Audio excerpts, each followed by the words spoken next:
Hello everyone, स्वागत है आपका इस नई वीडियो में। मैं जानता हूं और आप सभी बहुत अच्छे से तैयार हैं साइंस एग्ज़ाम के लिए।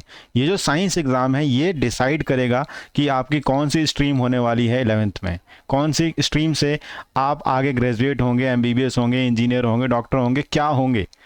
तो ये साइंस का एग्ज़ाम बहुत इंपॉर्टेंट है आपके लिए। तो मैं आपके लिए कुछ ऐसे इंपॉर्टेंट टिप्स लेकर आया हूँ जिससे आपके साइंस के एग्ज़ाम में कुछ नंबर तो ज़रूर बढ़ जाएंगे।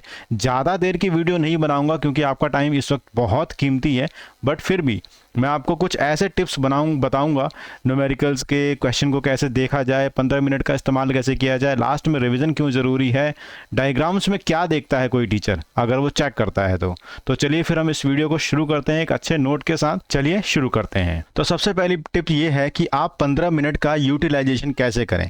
ये जो 15 मिनट आपको मिलते हैं एग्ज़ाम के समय में, इसको यूटिलाइज करने का सबसे बेस्ट तरीका क्या है। सबसे पहले तो आपको पैनिक नहीं होना है, घबराना बिल्कुल भी नहीं है। बिल्कुल भी ऐसी कोई घबराने वाली मौत नहीं आ रही है इस एग्ज़ाम के बाद या इस एग्ज़ाम के रिजल्ट से। घबराना बिल्कुल भी नहीं है, घबराओगे तो नंबर कम हो जाएंगे। दूसरी बात, 15 मिनट में आप सभी क्वेश्चंस को पढ़ के ये टिक कर सकते हो कि ये मुझे आते हैं, ये मुझे आते हैं, ये सर्कल वाले हैं ये थोड़े डाउट में हैं, जो मुझे नहीं आते पर मैं कोशिश करूँगा तो आ जाएंगे। तो पहले आप ये टिक कर लो कि ये मुझे आते हैं। ये सर्कल वाले जिन्हें मैं कोशिश करूंगा तो मैं कुछ ना कुछ लिख दूंगा, और जो नहीं आते उसके ऊपर 2 डबल लाइन लगा लो, ऐसे करके बना लो कि ये मोस्ट ऐसी चीज़ है जो मुझे बिल्कुल नहीं आती, मुझे ध्यान ही नहीं है, बट फिर भी मैं इसे खाली नहीं छोड़ूंगा, इस चैप्टर से रिलेटेड कुछ ना कुछ लिख कर ही आऊँगा एग्ज़ाम में। तो ये 15 मिनट बहुत ज़रूरी होते हैं आपको ये दिमाग लगाने में, ये सोचने में कि आपको करना कैसे है 15 मिनट में। घबराइएगा नहीं। सबसे पहला काम होता है अपने एग्ज़ाम को देना, जो आती है जितनी कैपेबिलिटी है उतना देना। देने के लिए सबसे पहला काम ये होता है कि आपको कितना एग्ज़ाम में आता है, कैसे आप अपने आप को सेट कर रहे हो एग्ज़ाम से पहले। दूसरी बात, क्वेश्चंस को ना बहुत केयरफुली पढ़ना होता है। क्वेश्चंस में क्या होता है, हर क्वेश्चन, जैसे मैंने लिखा आपको डिकम्पोजिशन के बारे में, तो डिकम्पोजिशन 1 नंबर का होगा डेफिनेशन। इसके बाद 3 टाइप्स ऑफ डिकम्पोजिशन की बात करेगा तो ये आधे आधे नंबर का होगा, इनकी इक्वेशंस आधे आधे नंबर की होंगी। तो इस हिसाब से टोटल ये क्वेश्चन हो गया 4 नंबर का। कहने का अर्थ ये है कि क्वेश्चन डिवाइड होते हैं हाफ मार्क्स या 1 मार्क में, इससे छोटा नहीं हो सकता, और बड़ा होगा तो इन्हीं क्वेश्चंस को मल्टीप्लाई करके, हाफ मार्क को 4 बार मल्टीप्लाई करेंगे 2 नंबर, 6 बार मल्टीप्लाई करेंगे 3 नंबर, 1 मार्क को 4 बार करेंगे 4 नंबर। तो ठीक ऐसे ही मल्टीप्लिकेशन करके दिया होता है। आपको क्वेश्चन रीड करते वक्त ध्यान देना है कि आपको आंसर देते समय किस तरीके से आप मार्क्स लेकर आएंगे, क्योंकि ये बहुत ज़रूरी है। बच्चे जल्दी जल्दी में नंबर गवा देते हैं क्वेश्चंस को अच्छे से रीड नहीं करने की वजह से। जैसे असर्शन, रीजन, या फिर आपका एमसीक्यू जो आता है, none of these, none of the above, at least, not, no, except, सब चीज़ें फंसा देती हैं आपको। इसमें बट कर ले आते हैं और फिर बाद में मेरे 99 ही रह गए, 1 नंबर का वो क्वेश्चन गलत हो गया। तो इससे आपको बचना है। बचने का तरीका ये है कि आपको रीडिंग बहुत केयरफुली करनी है। जब आप रीड कर रहे हैं क्वेश्चंस को तो वहीं पे आप मार्क कर लो ऐसे 3 लाइनें कि मुझे 3 पार्ट यानी 3 चीज़ें पूछी गई हैं इस क्वेश्चन में। तो ये सबसे बढ़िया तरीका रहेगा आपको क्वेश्चंस के अच्छे तरीके से नंबर देने का। इसके बाद डायग्राम्स, जब भी डायग्राम्स बनाने को आता है तो डायग्राम यहाँ बनाओ, या तो इसके राइट साइड में सीधी लाइन से लेबलिंग करो, या इसके लेफ्ट साइड में करो, या राइट लेफ्ट दोनों में करो। कभी भी ऐसे ऊपर या नीचे की तरफ लेबलिंग मत करो।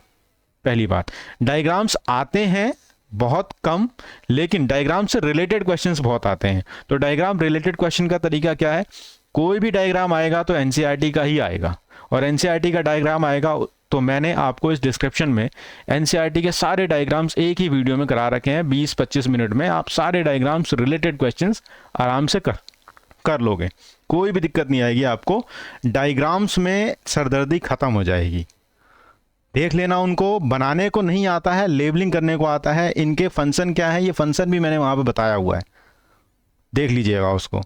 केमिकल रिएक्शंस, देखो कुछ ऐसे केमिकल रिएक्शन हैं जो कई सारे बच्चे दिमाग में रख ही नहीं पाते, बट वहाँ पर आपको आएगा बैलेंस करने को। केमिकल रिएक्शंस को बैलेंस कर लो, एक्स वाई और ए बी करके दे देंगे कोई रिएक्टेंट के साथ, ये बैलेंस करने को आएगा। तो ये बैलेंस तो आप कर सकते हैं। केमिकल रिएक्शन में कलर का हो गया, टेम्परेचर का हो गया, हीट का हो गया, ये मोस्ट इंपॉर्टेंट क्वेश्चंस होते हैं सीबीएसई के हिसाब से। तो इस केमिकल रिएक्शन के लिए भी वीडियो मैंने डिस्क्रिप्शन में डाल रखी है, बहुत ज़्यादा देर समय की नहीं है, आप एक बार गो थ्रू कर लोगे सभी इंपॉर्टेंट केमिकल रिएक्शंस को। बात करते हैं न्यूमेरिकल्स की। कई बच्चे न्यूमेरिकल की तैयारी करते ही नहीं है और वो एग्ज़ाम में देखते ही न्यूमेरिकल है द 3 की। न्यूमेरिकल की चेकिंग कैसे होती है? सबसे पहले न्यूमेरिकल पढ़ने के बाद आप गिवन लिखो। गिवन का मतलब उसमें क्या क्या चीज़ें दे रखी हैं, ठीक है। तो गिवन आप लिख दोगे, इसके मार्क्स होंगे आपके 1 नंबर। इसके बाद आप फॉर्मूला लिखोगे, भाई जैसे मिरर का फॉर्मूला लिख दिया या लेंस का फॉर्मूला लिख दिया, किसी चीज़ का फॉर्मूला लिख दिया तो फॉर्मूले के नंबर मिल जाएंगे। फॉर्मूले को आपको ऐसे बॉक्स में ज़रूर लिखना है। तीसरी बात, अब कैलकुलेशन। ये जो कैलकुलेशन है ये 1 मार्क या 1.5 मार्क की होती है। बाकी सारे नंबर आपके लास्ट में जो आपने निकाला है उस यूनिट्स के नंबर होते हैं। तो 1 नंबर ये हो गया आपका फॉर्मूले का 1 नंबर या आधा नंबर इसका मान लीजिए। तो भी 2 नंबर आपके आराम से आ रहे हैं, सिर्फ ये और इससे आंसर आएगा, उसको भी सर्कल कर लीजिए। तो 2 जगह सर्कल करना है, गिवन जरूर लिखना है। पेपर आप न्यूमेरिकल करें चाहे नहीं करें, गिवन जरूर लिखना है। किसी भी हालत में दिमाग में डाल लो गिवन, कुछ भी हो गिवन लिखना है। सबसे बड़ी बात, डायग्राम्स में एक चीज़ और बता दूं, जब डायग्राम बनाने को आता है तो आप शेप का ध्यान रखो। अमीबा का डायग्राम ऐसे इतना बड़ा बना दिया, डायग्राम अमीबा का इतना बड़ा डायग्राम बना दिया कि 2-3 सीट में अमीबा चल रहा है। ऐसे नहीं करना है हमें, ये चीज़ हमें अवॉइड करनी है। टीचर्स बहुत इरिटेट होते हैं देख के इन सब चीज़ों को। न्यूमेरिकल्स मैंने आपको बताए। इसके बाद बताया डिफरेंस बिटवीन। जब आपको डिफरेंस आता है, मान लीजिए कि आपको आ रहा है डिफरेंस दिस बिटवीन दिस, तो सबसे पहले लाइन खींचिए, दोनों का ऊपर हेडिंग लिख दीजिए। इसके बाद फर्स्ट पॉइंट यहाँ जो लिख रहे हैं सेम फर्स्ट पॉइंट इसके सामने ही लिखिए।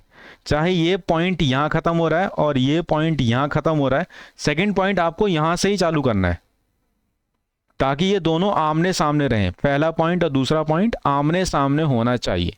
सबसे पहली आगे पीछे होता है, दिक्कत होती है, बहुत ज़्यादा बच्चे कर लेते हैं, टीचर्स को बहुत इरिटेशंस होती है ये सब चीज़ें देख के। डिफरेंस को ध्यान से पॉइंट वाइज सामने सामने ही लिखना है। केस स्टडी का क्वेश्चंस, अब आप 9वीं करके 10वीं में आए हैं, 10वीं में भी बड़ी सारे पेपर दे दिए। केस स्टडी का क्वेश्चन जो आएगा वो उस केस स्टडी से नहीं होगा, सिंपल सी बात है। केस स्टडी को पढ़ लीजिए, आपको एक आइडिया हो जाएगा कि ये क्वेश्चन में करना क्या है। बट केस स्टडी से लाइनें नहीं उतारनी है। बी फ्रैंक, केस स्टडी से लाइनें उतारना सबसे बड़ी बेवकूफ़ी है साइंस के एग्जाम में, क्योंकि केस स्टडी से आंसर्स होता ही नहीं है। वो आपको दिया जाता है एक हिंट के तौर पे कि इस चैप्टर से इस चीज़ से केस स्टडी आ रही है। तो आपको क्या करना है, केस स्टडी को पढ़िए ध्यान से। पढ़ने के बाद जब आप क्वेश्चंस करेंगे तो उस रिलेटेड कॉन्सेप्ट के आगे क्या था, उसके पीछे क्या था, इसके क्वेश्चंस होंगे। तो ये भी आपको बड़े ध्यान से करना है, नंबर कहीं भी नहीं गंवाने हैं और हर चीज़ का कुछ ना कुछ आंसर लिखना है, खाली नहीं छोड़ना है किसी भी तरीके से। Revision of all answer sheet, जब आप पेपर कर लें तो सभी क्वेश्चंस को देख लीजिए कि सबके आंसर्स आपने लिखे हैं या नहीं लिखे हैं। नहीं आता है तो भी आप कुछ ना कुछ लिख दीजिए उस क्वेश्चन से रिलेटेड, आगे पीछे व्हाट हाई वाई को छोड़ के बाकी को लिख दीजिए। छोड़ना नहीं है, खाली छोड़ना का मतलब है सबसे बड़ी बेवकूफ़ी। कई बार कुछ भी लिखा होता है, टीचर्स आधे नंबर की बच्चे ने लिखने की कोशिश करी है, ये सब कर देते हैं, लेकिन अगर आप नहीं करेंगे तो हो जाएगी गड़बड़। क्वेश्चंस को केयरफुली रीड करिए, not, none of these, except, ये सब वर्ड्स आपको घुमा फिरा देंगे। उनसे बचने के लिए क्वेश्चंस में असर्शन रीजन का सवाल आता है तो ये 2 स्टेटमेंट्स होती है, अगर दोनों ट्रू हैं और ये इसको सपोर्ट कर रहा है तो पहला ऑप्शन है। दूसरा है कि पहला ट्रू है, दूसरा भी ट्रू है बट इसको सपोर्ट नहीं कर रहा है। तीसरा है कि पहला ट्रू है, दूसरा फॉल्स है। चौथा है कि पहला फॉल्स है और दूसरा ट्रू है। बस ये ट्रू फॉल्स का ही एक्सटेंडेड वर्जन है। क्वेश्चंस को केयरफुली रीड करिए, असर्शन रीजन को करिए। जब आंसर्स लिखते हैं, जब आप आंसर्स लिखेंगे तो आंसर लिखते वक्त आपको क्या करना है, आंसर लिखते वक्त जैसे ये आंसर लिखा क्वेश्चन नंबर 1 का आंसर, ये आंसर यहाँ ख़त्म हो गया तो नीचे 2 लाइनें छोड़ के तब क्वेश्चन नंबर 2 लिखना है। फिर अगले पेज पे चले जाइए, क्योंकि नीचे मैं क्वेश्चन नंबर 2 इतने में ख़त्म करूँगा तो question number 3, page turn out लिख दीजिए अगर ज़्यादा स्पेस बच जाती है तो। बट कोशिश करिए कि आप हर क्वेश्चन को नए पेज से चालू करें, या फिर क्वेश्चन लिखें तो आपके नीचे 1-2 लाइन बचती है तो वहाँ से क्वेश्चन पे दूसरा आंसर स्टार्ट ना करें, वो दूसरे पेज से स्टार्ट करना ज़्यादा अच्छा है, बशर्ते कि वो लास्ट 2 लाइन में, क्योंकि टीचर्स को चेक करते वक्त यहाँ मार्क्स लिखने होते हैं, इसको अच्छे से चेकिंग करनी होती है, तो ये मिस ना हो जाए आपका। तो ये सारे टिप्स हैं, आपको आपके एग्ज़ाम में बहुत ज़्यादा फ़ायदा देंगे। ये 4-5 नंबर जरूर लेके आएंगे। 15 मिनट को अच्छे से यूटिलाइज करना है, पैनिक नहीं होना है, अच्छे से क्वेश्चन को पढ़ के टिक टाक कर लेना है।